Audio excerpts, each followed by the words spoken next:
Hi friends, welcome to cookie cooker line. So Kerala ஸ்பெஷலான ulli theeyal recipe எப்படி செய்யலாம் அப்படின்றத பார்க்கலாம்.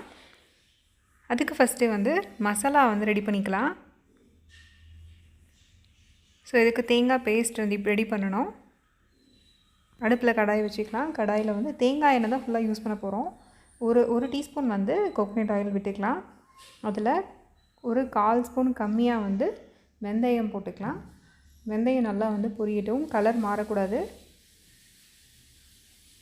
அதில் ஒரு 1/4 ஸ்பூன் மிளகு ஆட் பண்ணுறேன். உங்களுக்கு மிளகு டேஸ்ட் உங்களுக்கு நல்லா பிடிக்கும் அப்படின்னா இன்னும் கொஞ்சம் சேர்த்து ஆட் பண்ணிக்கோங்க. இது கூட வர கொத்தமல்லியும் நீங்கள் போட்டு வறுத்துக்கலாம். நான் வர கொத்தமல்லி போடல, கொத்தமல்லி தூள் போடுறதுனால டேரெக்டாக தேங்காய் போடுறேன். இதில் நான் ஒரு 2 டேபிள் ஸ்பூன் தேங்காய் அதை போட்டு அதோட கலர் நல்ல ப்ரௌன் கலரில் சேஞ்ச் ஆகணும், அந்தளவுக்கு வறுத்துக்கலாம். இப்போ பார்த்திங்கன்னா ஓரளவுக்கு நல்லா கலர் சேஞ்ச் ஆகிடுச்சு. நல்லா அந்த ஸ்மெல் வரும், நல்லா கோகனட்டோட ஸ்மெல் வரும். இப்போது கொத்தமல்லி தூள் ஆட் பண்ணிக்கலாம். நான் ஒரு 2 டீஸ்பூன் கொத்தமல்லி தூள் ஆட் பண்ணுறேன். அதையும் இதோடு சேர்த்து நல்லா வறுத்துக்கோங்க. இன்னும் நம்மளோட சேனலை சப்ஸ்கிரைப் பண்ணாமல் பார்க்குறீங்க அப்படின்னா சப்ஸ்கிரைப் பண்ணிக்கோங்க. பக்கத்தில் இருக்கிற நோட்டிஃபிகேஷன் பெல் ஐக்கானையும் ப்ரெஸ் பண்ணி ஆல் அப்படின்னு செட் பண்ணிக்கோங்க. இப்போது வறுத்து வச்சுருக்கிற அந்த மசாலாவை மிக்ஸி ஜாரில் போட்டுக்கோங்க. போட்டு கொஞ்சம் தண்ணி விட்டு நல்லா நைஸாக அரைச்சி எடுத்துக்கோங்க. இப்போ நல்லா அரைச்சி எடுத்துக்கலாம். இப்போது மசாலா ரெடி ஆகிடுச்சு. இந்தளவுக்கு அரைச்சி எடுத்துருக்கேன். இப்போ குழம்பு தாளிச்சிடலாம். அடுப்பில் கடாய் வச்சுருக்கேன். தேங்காய் எண்ணெய் நல்லா ஒரு 2 டேபிள் ஸ்பூன் விட்டுக்கலாம். தேங்காய் எண்ணெயோட ஃப்ளேவர் நல்லாயிருக்கும். இதில் உங்களுக்கு என்னென்ன காய் பிடிக்குமோ அந்த காயெல்லாம் நீங்கள் போட்டுக்கலாம். நான் வெண்டைக்காய் மட்டும் இதில் ஆட் பண்ணுறேன். இதில் ஃபஸ்ட்டு கொஞ்சமாக வெந்தயம் போட்டுக்கலாம். வெந்தயம் பொரியட்டும்.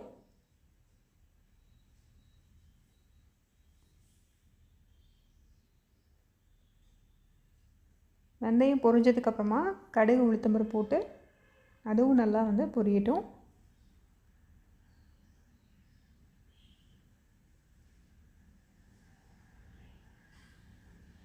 இப்போ கடுகு நல்லா வெடிச்சிருச்சு. கட் பண்ணி வச்சுருக்கிறேன். நான் முழுசாக அப்படியே வெங்காயம் போட்டுக்கலாம். சின்ன வெங்காயம் ரொம்ப பெருசாக இருக்குது அப்படின்னா ஹாஃபாக கட் பண்ணி அதை சேர்த்திக்கோங்க. நான் ஒரு 10 வெங்காயம் இது கூட சேர்த்திருக்கேன். அதுவும் இந்த தேங்காய் எண்ணெயிலே நல்லா கலர் சேஞ்ச் ஆகிற அளவுக்கு நல்லா வதக்கி விட்டுக்கலாம். இதில் வெறும் வெங்காயம் மட்டும் போட்டிங்கனாலே போதும். அடிஷ்னலாக உங்களுக்கு டேஸ்ட்டுக்கு வேணும் அப்படின்னா ஏதாவது காய் வேணும்னா ஆட் பண்ணிக்கலாம். நான் வெண்டைக்காயை இந்த சைஸில் கட் பண்ணி ஆட் பண்ணுறேன். நான் ஒரு 2 வெண்டைக்காய் கட் பண்ணியிருக்கேன். கட் பண்ணி ஆட் பண்ணுறேன். இது 3 பேருக்கு அளவாக இருக்கும். இதோட கலரும் நல்லா சேஞ்ச் ஆகணும், நல்லா கிறிஸ்பி ஆகணும். அந்தளவுக்கு நல்லா வதக்கி விட்டுக்கலாம்.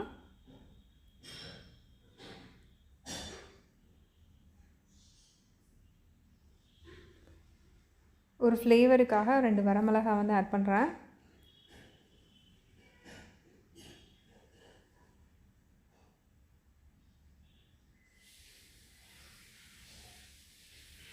நீங்கள் மசாலா வதக்கும் போதே வரமிளகாய் போட்டு நீங்கள் வதக்கிட்டு அதுக்கப்புறம் நீங்கள் அரைச்சிக்கோங்க.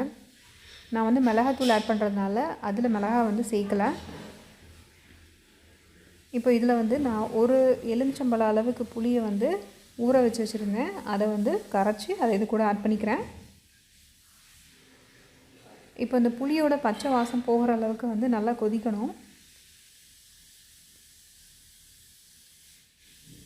இந்த குழம்புக்கு தேவையான அளவு சால்ட் ஒரு 1/2 டீஸ்பூன் ஆட் பண்ணிக்கலாம்.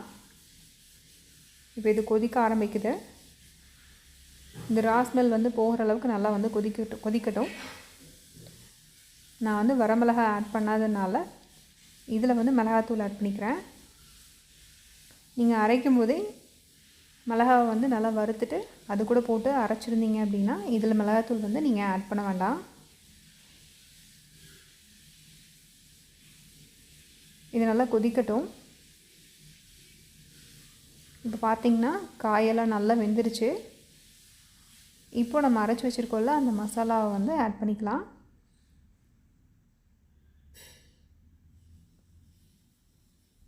இது நல்லா ஒரு கொதி வரட்டும்.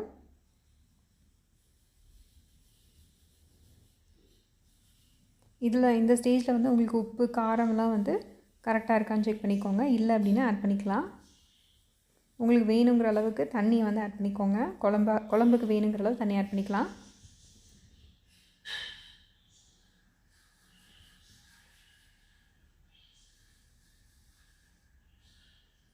நல்லா ஒரு 5 நிமிஷம் கொதிக்கட்டும்.